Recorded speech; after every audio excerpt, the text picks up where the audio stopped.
Brought to you by NBC bearing, भारताची पहिली bearing उत्पादक। आपल्यासोबत मंत्री भरत गोगावले आहेत। सर, अजितदादांनी सांगितल्याच्या नंतर रायगडमध्ये जे शीतयुद्ध चालू आहे ते कुठेतरी थांबेल का? त्यांनी सांगितलं आम्ही एक पाऊल पुढे येतो, आम्ही सांगितलं 2 पाऊल पुढे येतो, मग राहिलं काय? जर ते 1 पाऊल पुढे येत असतील तर आम्ही 2 पाऊल पुढे यायला तयार आहोत। त्यांनी काय असेल ते विचार करावा आणि आमच्या वरच्या नेत्यांकडे बसून ठरवावं आमची तयारी। एकंदरीत सर, जो टोकाची भूमिका घेतली होती आपल्या पक्षातील काही लोकांनी ती कुठेतरी शिथिल होताना दिसेल का? हे बघा, बसल्यानंतर बऱ्याचशा गोष्टी सॉल्व्ह होऊ शकतात। जोपर्यंत तुम्ही बसत नाही, तुमच्या मनातलं काही सांगत नाही, काढत नाही, तोपर्यंत हे असं चालू राहणार।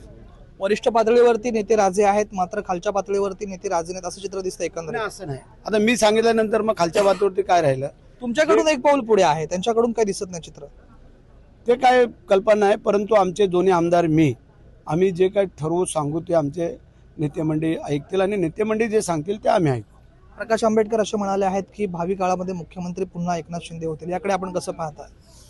आता त्याच्यावरती आम्ही काही कमेंट्स करणार नाही आहे। प्रकाश आंबेडकर किंवा हे सगळे वरिष्ठ नेते आहेत, त्यामुळे त्यांना काय जर अनुभव कुठला आला असला तर मला माहिती नाही, परंतु जे काय आमचे दिल्लीमधून ठरलं जातं त्याच्यामध्ये जे काही ठरेल ते आम्हाला मान्य आहे। स्थानिक स्वराज्य पातळीवरती युती होणार नाही असं स्वतः तटकरे म्हणाले होते, मात्र अजितदादांनी आता मध्यस्थी केली आहे, काय परिवर्तन होऊ शकतं का? अजितदादा त्यांचे नेते आहेत, शिंदेसाहेब आमचे नेते आहेत, BJPचे देवेंद्रजी आहेत, त्यामुळे तिघांनी जर ठरवलं तर काही होऊ शकतं। या संदर्भामध्ये एकनाथ शिंदेची काही चर्चा झालेली आहे आपली? शिंदेसाहेबांची चर्चा झालेली आहे, अजितदादांची त्यांची चर्चा त्यांचं चालू आहे, त्यामुळे बघूया। आता महानगरपालिका पहिले होत आहेत, नंतर जिल्हा परिषद पंचायत समिती होतील, त्यामुळे 21 तारखेच्या रिझल्टवरती आपल्याला चित्र स्पष्ट दिसेल। जागोजागी आपले शिवसेनेचे कार्यालय उभे होत आहेत, आज नागोठण्यामध्ये देखील कार्यालय आपण उभं केलेलं आहे, याचा कशा पद्धतीमध्ये शिवसेनेला फायदा होऊ शकतो? जिल्ह्यामध्ये संघटनेची ताकद वाढते।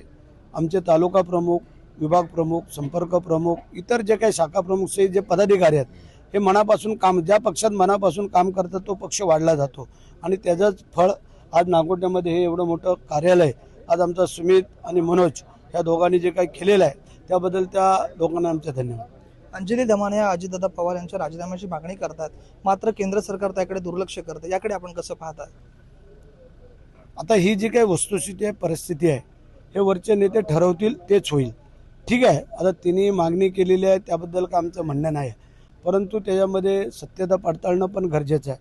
आता उद्या कोणी उठसूट कोणाचाही राजीनामा मागेल तसं होत नसतं, कारण त्यासाठी जे काही आमचे वरिष्ठ मंडळी आहेत त्याची चौकशी करतील आणि मग ठरवतील।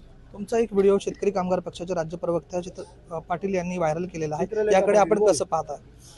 पाहतोय, माझ्या कार्यकर्त्यांनी त्याच्याकडे पाहिलेलं आहे। आम्हाला पाण्याची काही आवश्यकता नाही आहे। परवा जोडो मारो आंदोलन आणि संपूर्ण निषेध आज आमचे तालुका प्रमुख पण इथे आहेत, त्यांनी परवा बाईट दिलेली आहे। वस्तुस्थिती आहे।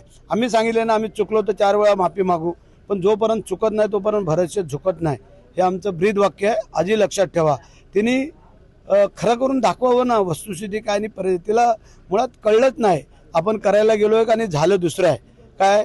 तिने माझ्या ते हातामधलं एक कड आहे हे दाखवायला ती विसरली। खोटं नाटं तरी कोणाच्या ते हातामध्ये घालायचं, फक्त हे धागे तिने दाखवले। आज कड माझ्या कित्येक वर्ष हातामध्ये आहे, तुम्हाला पण कळलं नाही तिला विचारायला, अरे तू दाखवलंच पण भरतशेठच्या हातातलं कड कुठं दिसत नाही।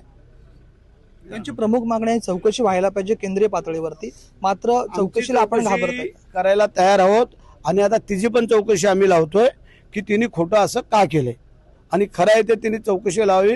आम्ही चौकशीला सामोरं जायला तयार आहोत। धन्यवाद। हे होते मंत्री Bharat Gogawale. Raj Vaishampayan, TV9 Marathi, Roha, Raigad. Brought to you by NBC bearing, भारताची पहिली बेअरिंग उत्पादक।